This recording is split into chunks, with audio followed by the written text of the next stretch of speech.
हम 7वीं तक गांव में पढ़े। वहाँ स्कूल एकदम कबाड़ था। मास्टर लंच में भांग खा लेता था, फिर शाम तक सबको कोकता था। 6 महीने बाद पापा का ट्रांसफर हो गया लखनऊ। हम भी रोधो के साथ ही आ गए। डालीगंज में क्वार्टर मिल गया तो पापा पास ही स्कूल में नाम लिखा दिए। हम कुसुम को पहली बार वहीं देखे थे। 4 दिन बाद पता चला कि हम दोनों एक ही कॉलोनी में रहते थे। उसके पापा स्टेशन मास्टर थे, मेरे पापा लाइनमैन। कुसुम का ध्यान पढ़ाई में था, मेरा ध्यान कुसुम पे था। वो एक ही बार में इंटर पास हो गई। हमें 1 साल ज्यादा लग गया। उसने लखनऊ यूनिवर्सिटी में एडमिशन लिया। हम फैजाबाद से मास कॉम का फॉर्म भर दिया। कुसुम जो है बिजी रहती थी, हम खाली रहते थे। फिर कॉलेज खत्म करके हम दिल्ली आ गए कमाने। और उसने शादी कर ली किसी और से। जब 2 साल हो गए हैं, गजल और पोइट्री के सहारे खुद को लगभग संभाल लिए हैं, उसका फोन आ गया, कह रही मिलना है। पता नहीं क्यों पर हम मना ही नहीं कर पाए।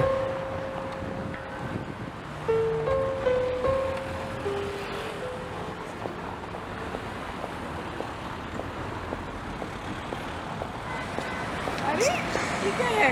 सुनो घर जाके देखो प्लीज प्लीज। खैर, मैंने तो कान पकड़ लिए हैं। आज के बाद टीटीज की बस में कतई ही नहीं बैठूंगी। एक तो गर्मी आती है, इनके एसी पंखे कुछ काम नहीं करते।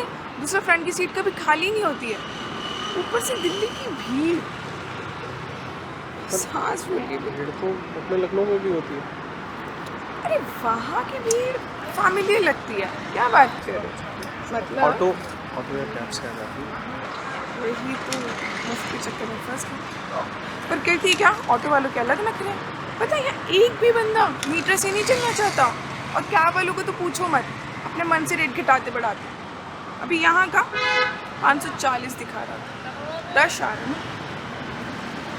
तो घूम घुमा के एक बस ही बचती है जहाँ पैसे नहीं लगते।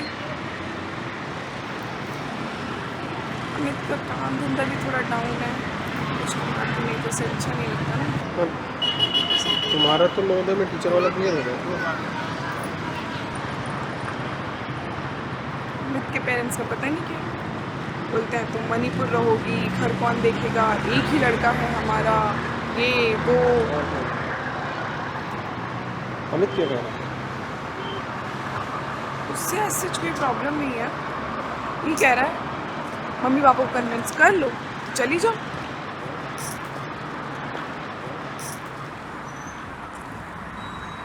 तुम कैसे हो?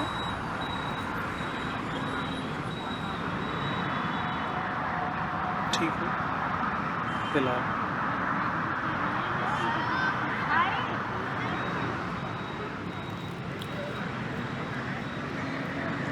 गुस्सा हो ना?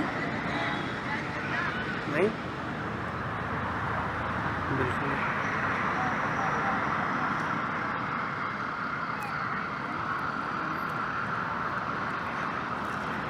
अमित पूछता रहता है तुम्हारे बारे में।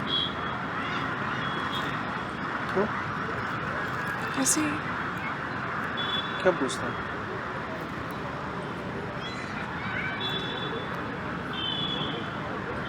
यही कि क्या कमी थी तुम्हें।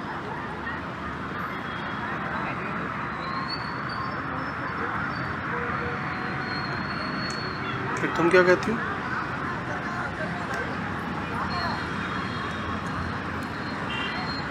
मैं कहती हूँ कि पापा को पसंद नहीं आया।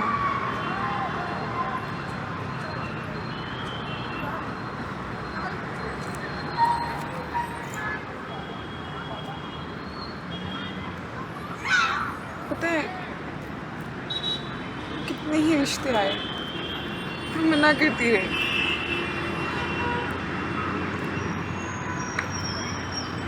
फिर जब अमित की फैमिली से बात हुई और पता लगा कि वो लोग दिल्ली में रहते हैं, मैंने सोचा घर में ना सही पर एक शहर में तो साथ रहेंगे।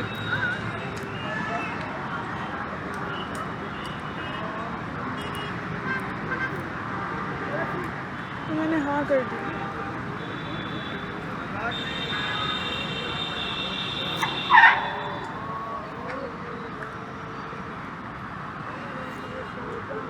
जब भी अमित के साथ बाहर आती हूँ,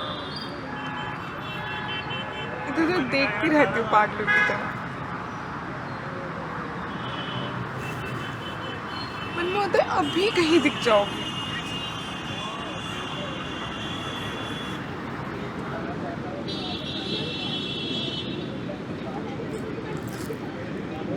दो महीने पहले घर गई थी, माँ ने बुलाया था होली पे।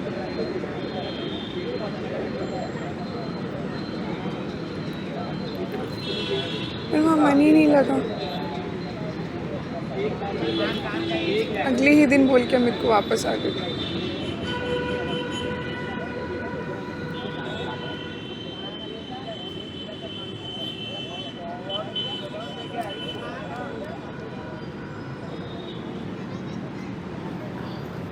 एक बात पूछूं तुमसे?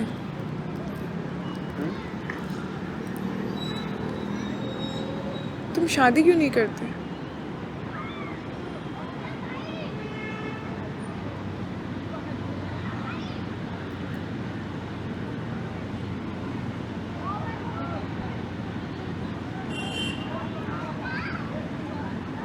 देखो, जनरली ऐसा होता है कि कुंवारा इंसान ना जल्दी में होता है। मतलब वो हर अच्छी लड़की को प्यार करना चाहता है, पर मुझे तुम्हारे बाद कोई अच्छा लगा नहीं।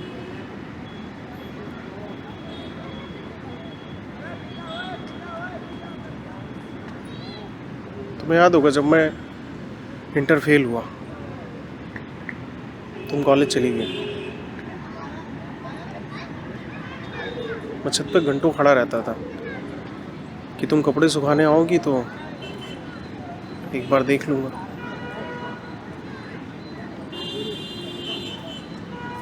अभी तुम्हारे जाने के बाद कितना कुछ देखा, कितने लोग देखे, पर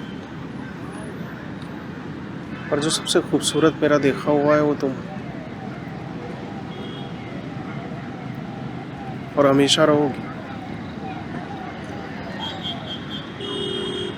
मतलब मैं इसे बदल नहीं सकता।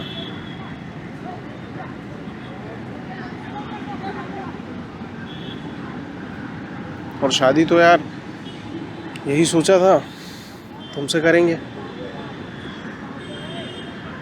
लखनऊ रहेंगे, बालकनी पे तुम्हारी पसंद के फ्लावर और मनी प्लांट लगाएंगे, रोज शाम साथ में सब्जी लेने जाएंगे।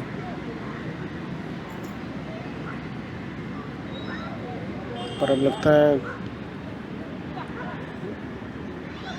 तुम नहीं होगी तो मनी प्लांट की शीशी का पानी बदलना भूल जाऊंगा।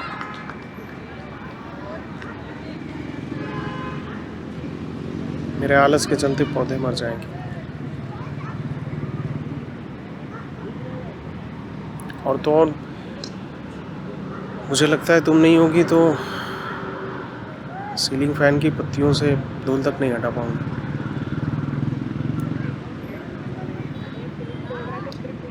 तो मुझे पागल कहोगी, पर पता नहीं वो छोटी से छोटी बात में मुझे तुम्हारी कमी दिख जाती है। मेरे पैंट की जेब खराब होती है, मोड़ी खुल जाती है, मुझसे दर्जी तक क्या नहीं जाया जाता। मन होता है तुम होती तो साथ जाते हर जगह बात करते करते। मेरे शर्ट की बटन टूटती है तो टकवाने का मन नहीं होता। सोचता हूँ काश तुम होती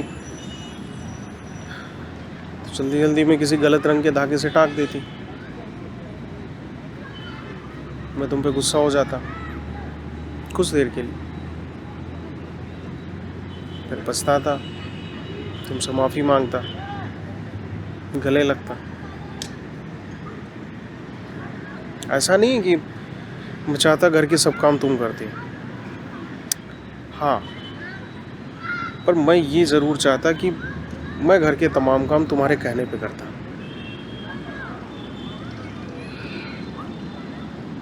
तुम्हें पता ही है, मोर और लेस लाइफ ऐसी ही है।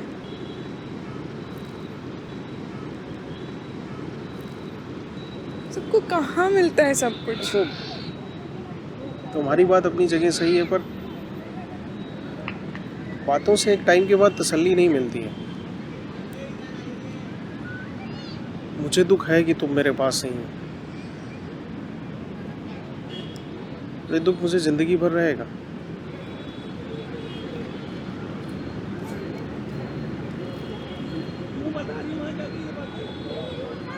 मुझे लगता है तुम हर किसी से गुस्सा हो,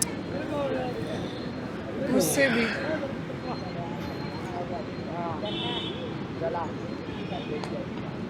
जानती हो, जब शाम को मेरी उम्र के लोग अपनी गर्लफ्रेंड का हाथ पकड़ के घूमते हैं, बात करते हुए हंसते हैं, मन होता है भाग के कहीं छुप जाऊं। मुझे पता है किसी की खुशी से नफरत करना गलत है, पर ये भी तो सच है कि हम दुनिया को वही देते हैं जो हमारे भीतर होता है। मेरे भीतर सिर्फ दुख है।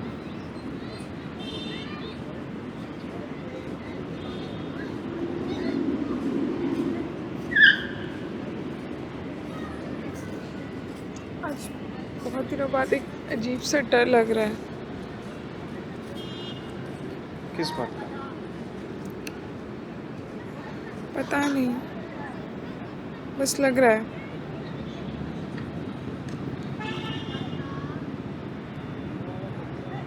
मुझे और कोशिश करनी चाहिए थी शायद।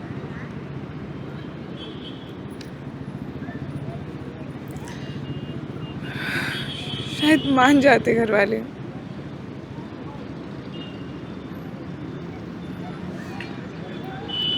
पता है, जब तुमने लखनऊ छोड़ा तो महीने भर हमें समझ ही नहीं आया कि हम क्या करें।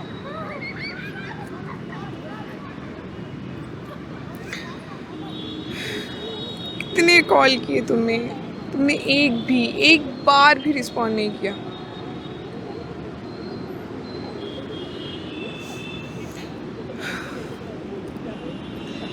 वैसा अकेलापन हमने आज तक नहीं फील किया।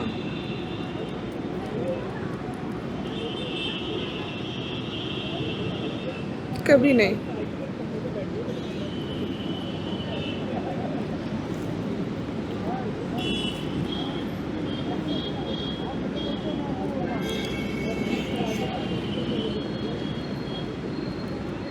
तुम्हें डर लगता है? किस बात से? किसी भी बात से।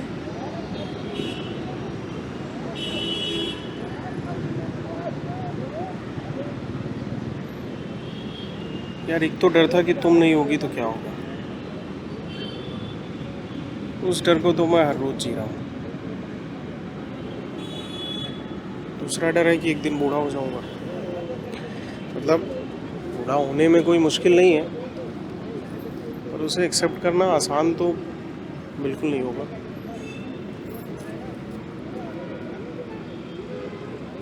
अमित भी बोलता है, मिडिल क्लास लोग सारी उम्र डर में ही जीते हैं। बचपन में टीज किए जाने का डर, जवानी में फाइनेंशियल सिक्योरिटी का डर। बुढ़ापा किसका बुरा नहीं होता। एक तरह से देखें तो दुनिया में कुछ भी मुश्किल नहीं है, क्योंकि मैं ऐसे कितने ही लोगों को जानता हूँ जो मिडिल क्लास फैमिली में पैदा हुए हैं, पर अपनी मेहनत से बहुत कुछ हासिल किया है। पर उनकी जवानी तो फाइनेंशियल बेस बनाने में चली जाती है ना। यार, अब इस बात का कोई एक सही जवाब नहीं हो सकता। मैं ऐसे कितने लोगों को जानता हूँ जो मिडिल क्लास होकर भी खुश हैं। ढंग से देखे तो मुझे लगता है मिडिल क्लास दिखने का डर मिडिल क्लास होने से ज़्यादा है। जैसे देखो एक मिनट, ये मेरे पास आईफोन है, ये कुछ भी एक्स्ट्रा नहीं करता मेरे सस्ते वाले फ़ोन से। मतलब फीचर्स ज़्यादा हैं मानता हूँ, पर मेरा काम चल रहा था इसके बिना। फिर ऑफिस में सारे लोग बोलने लगे यार फ़ोन चेंज कर ले, सही नहीं लगता, क्लाइंट से मिलेगा तो क्या इंप्रेशन जाएगा, वगैरह वगैरह। तो इसमें गलत क्या है अगर अफोर्ड कर सकते हो? बात अफोर्ड कर पाने की नहीं है, बात प्रायोरिटीज़ की है। मतलब गलत ये है कि लोगों के कहने से हमारी प्रायोरिटीज़ बदलती हैं।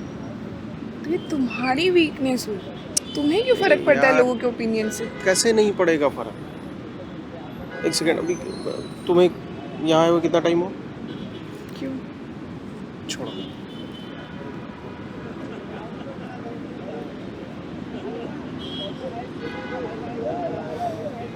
तुम्हें कुछ देर बाद जाना है और मैं अगर तुम्हें रोकूं तो भी सही नहीं होगा, पर तुम्हें जाना है सोचकर मेरा रोने को मन हो रहा है। और मुझे पता है अगर मैं रोऊंगा तो लोग वीडियो बना लेंगे, मीम बनाएंगे, ट्रॉल करेंगे, बिना ये जाने कि मैं शायद तुमसे आखिरी बार मिल रहा हूँ और मुझे सारी ज़िंदगी अकेले काटनी है। इसलिए पड़ता है फ़र्क, सबको पड़ता है।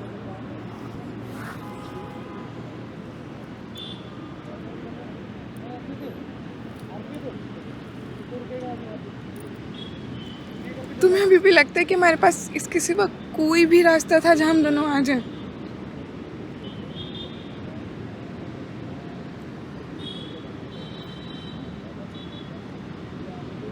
जब मैंने तुम्हारे शादी की फ़ोटो देखी, मैं तुम्हें- इंसिस्ट कर रहा था, मेरा मन नहीं था, कह रहा सब शेयर करते हैं। तुम्हें सुन के ठीक नहीं लगेगा, पर उसके बाद कई बार मन किया कि छत से कूद जाऊं।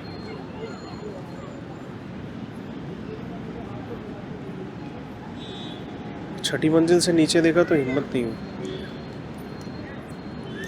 और फिर एक एक्सक्यूज़ भी मिल गया कि जिंदा रहेंगे तो कभी कभार देख तो लिया करेंगे।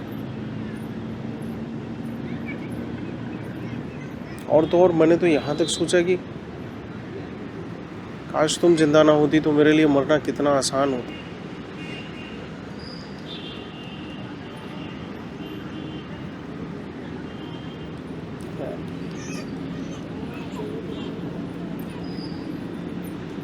देखो, यहाँ आने से पहले मैंने सोचा था कह दूंगा कि लेट्स मूव ऑन, और प्रिटेंड भी कर लूँगा कि मैं ठीक हूँ।